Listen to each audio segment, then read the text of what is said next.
നമസ്കാരം, VCV ന്യൂസിലേക്ക് സ്വാഗതം. പ്രധാന വാർത്തകൾ. ശക്തമായ ഭരണഘടനയാണ് ഭാരതത്തിന്റെ കരുത്തെന്ന് ജില്ലാ ജഡ്ജ് അർമിനി.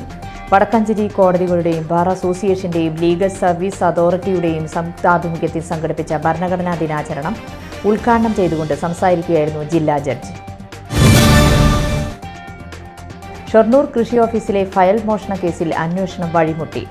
മോഷ്ടാവിനെ പോലീസ് പിടികൂടുകയും മൊഴിയെടുക്കുകയും ചെയ്തതിൽ കൊട്ടേഷൻ നൽകിയത് ആർക്കു വേണ്ടിയാണെന്ന് കണ്ടെത്താൻ പോലീസിന് ഇതുവരെയും കഴിഞ്ഞിട്ടില്ല. മഹാത്മാഗാന്ധി ദേശീയ ഗ്രാമീണ തൊഴിലുറപ്പ് പദ്ധതി 2025-26 വർഷത്തെ ആക്ഷൻ പ്ലാൻ രൂപീകരണവുമായി ബന്ധപ്പെട്ട പരിശീലനം ചൊവ്വാഴ്ച നടന്നു. വടക്കഞ്ചേരി ബ്ലോക്ക് പഞ്ചായത്ത് ഓഫീസിൽ നടന്ന പരിശീലന class block panchayat president KV Nafeesa ഉദ്ഘാടനം ചെയ്തു.